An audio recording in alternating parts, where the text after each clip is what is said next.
It's time for Right versus Left with Amandeep Bhogal, and we've got him back, Andy Twelves, trade unionist, and it's from my neck of the woods, actually, so you think he'd probably make a little bit more sense. Hopefully some common sense will rub off on you today. So look, is it okay to criticise a religion? Just this week in the House of Commons, there was a couple of Labour MPs who were banging on again about Islamophobia. I know Angela Rayner spoke about it quite a bit, and Sir Keir Starmer's always bleating on about it in the chamber.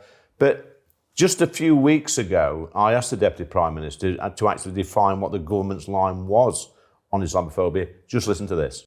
Lee Anderson. Thank you, Mr. Speaker. Could the Secretary of State please explain to me and the House what the government's definition of Islamophobia actually is? Secretary of State. Well, I say to the honourable member that a new definition must be given careful consideration so that it comprehensively reflects multiple perspectives and considers potential implications for different communities. And we're actively considering our approach to Islamophobia, including definitions, and we'll provide further updates on this in due course. Right, guys, you've heard the clip.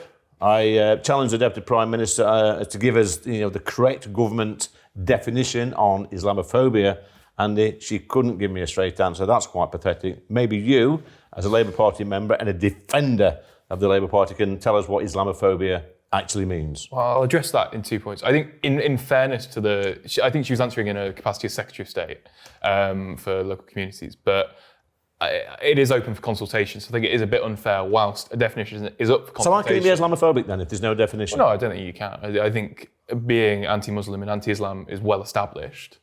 And you'd just be being that. That'd be the definition that you'd be given. You'd just be being either anti-Muslim or anti-Islam, which I don't think is. So, Aman, I'm going to ask you an obvious question. What's your religion? I'm a Sikh. Okay, so if I don't like the Sikh religion, is that a problem for you? Not at all. I would defend your rights to not like it and to question it and to criticise it as much as you wish. Yeah. I mean, look, I think blasphemy in this country has long been a national conversation that's settled. It's an issue that is settled. We do not have anti-blasphemy laws in this country, and we shouldn't, because very simple matter, we have freedom of speech, and it should be absolute. Yeah. But of course, as a man of faith, I would also argue that every individual has a right to worship, right to pray, right to their religion as they wish, without fear. However, having said that, no religion should be above criticism or question. That's how reform happens. That's how things are settled in a meaningful way. But thirdly, I would also argue that we heard that Labour MP the other day talk of bringing in anti-blasphemy laws here for Abrahamic religions. That in itself is the very definition of division. What about the Indic tradition, the Dharmic, the Hindu, the Sikhs, the Jains, the Buddhists? Would it not apply to them? But having said that, I think more than that, I think if you're in the UK, you embrace our values of freedom, liberty and democracy, or you practice what you preach and go and live somewhere where the things you want are being practiced already. You put that very politely. I just tell them to clear off, Andy. What about you? Well, I mean, I don't support blasphemy laws. I think it's silly. It was a silly suggestion from that MP, some dozy backbencher. It's not just that, it's a very slippery slope. It's a slippery slope. Because we've just seen the scenes in Bangladesh yesterday. We've had this coup in Bangladesh. We've gone from the Awami League, mostly sensible people, to this Islamist-backed Muhammad Yunus. And we've seen Hindus being killed left, right and centre. And yesterday, the main priest, the Hindu priest in Bangladesh, was arrested for what? For not having the Bangladeshi flag above the Hindu flag. Why isn't the Labour Party calling this out, Andy? Sort of pandering to just a few in society. Like a man says, we are a tolerant society, we are a welcome society. We're not bothered what religion you've got, but a religion should always be open to scrutiny. I agree. I completely agree. And unfortunately, Keir Starmer hasn't consulted me on this particular issue. But I think what issues has he consulted you on? I think it's probably very few, unfortunately. Is that none? Well, I mean, I'm a Labour Party member. We've got internal democracy. So you mean he sent you an email once? He did several times. I met him once at a reception. But surely, as a free speech absolutist, you must agree with his right to ask that question. And it's hard for you to go, oh well, no, this is all wrong. It's his right. He's got the freedom of speech. Yeah, he's got every right to ask for it. I don't think he's right. Because the fact is, what he's asking for is a clampdown on freedom of speech. Because if you have anti-blasphemy laws, well then, who gets to be the arbiter of what is right or wrong when it comes to questioning any religion? And where does it stop, man? Where does it stop this? Well, that's the thing. So my suggestion would be that, also, I guess it won't happen under this Labour government, is that everyone and anyone who asks for this, well, it's time for mass deportations. If you don't align with the values of the United Kingdom, well, clear out, go and live somewhere where... Oh, strong talk, Andy. What do you think of that? It's ridiculous. Why? If you don't align with the values, then you can be deported. That's an authoritarian suggestion. That's absolutely ridiculous. I think the general public in Mansfield, where you're from, never forget your roots, Andy, would probably agree with them. I don't think the people of Mansfield would believe in mass deportations for people that don't align with every single value of this country. I think. Well, it's not every. You think back in Mansfield, back in 84, 85, one of the British values is respecting, authorities, respecting the government, respecting the police.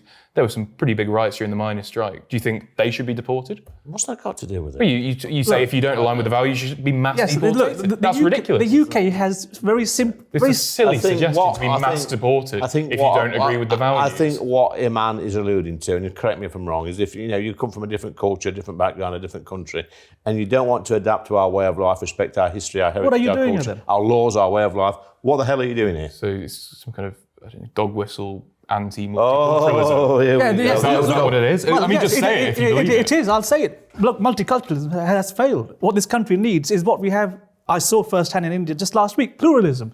That's absolute rubbish. How is it rubbish? The fact that you can sit next to me... Was you in India last week? So why can it be absolute rubbish? It's absolute rubbish that multiculturalism has failed. It has failed. The fact that we can sit next to here, we're different religions, we're from different backgrounds. That's not multiculturalism. It absolutely is. That is the definition of multiculturalism. It's not. It is. It's not. This is multiculturalism right here. So are you saying to me that I belong to a different culture than yours? Yes, because you're a different religion. It's a different culture. That's a pretty big thing to say. No, it's not. It's a different religion. There's different cultures within religions. That's religion. I'm talking about culture. Culturally, I'm very similar to you. I'm sitting here in a pub, sharing a drink with you, with Lee. Yeah. With the Union flag socks on. That's culture. Culture is linked to religion. How is it linked to religion? It's absolutely ridiculous to suggest that it isn't. So are you saying that a white British person cannot become a Sikh? No.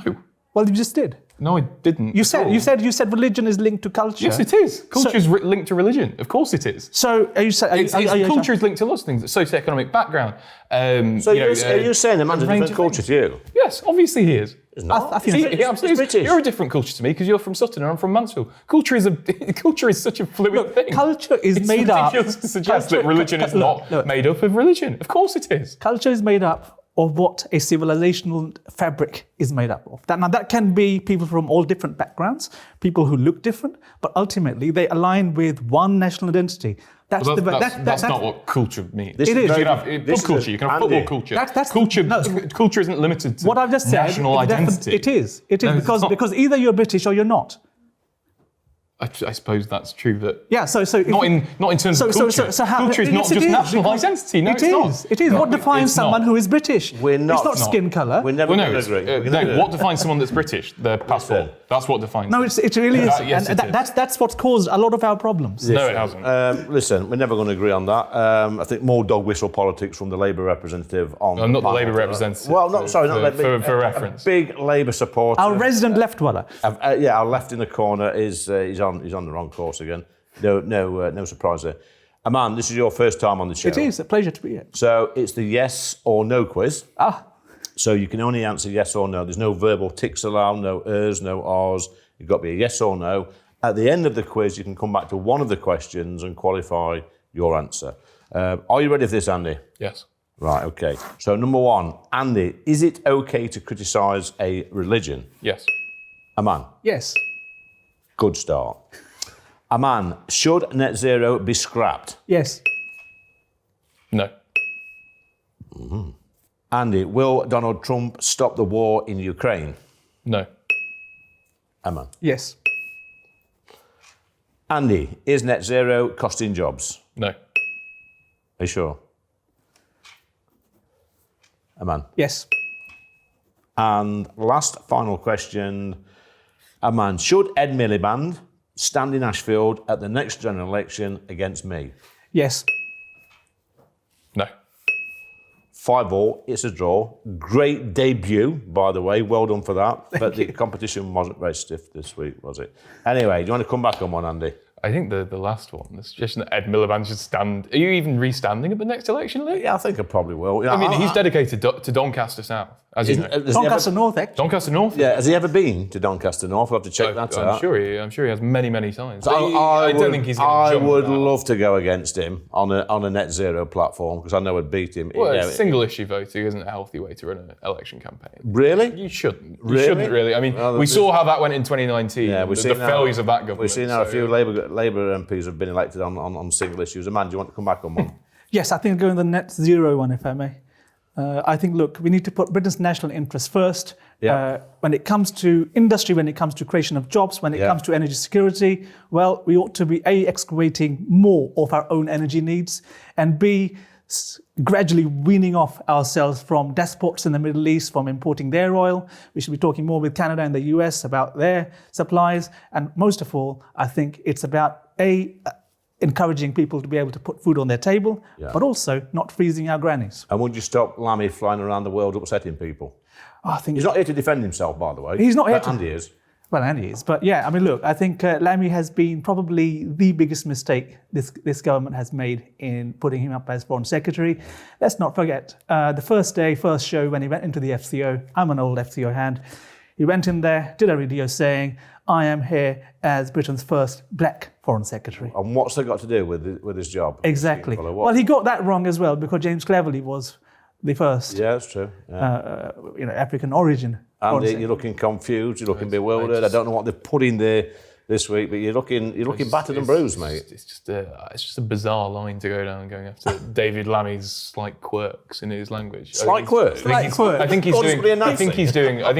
He's supposed to be our biggest diplomat. I mean, he's supposed to say, I'm the British Foreign Secretary, I'm here to represent British national interests. You look at, I think if you look guys, I've got to stop you. The stuff he's doing in London against dirty money, I think is... I've got to stop before it gets physical.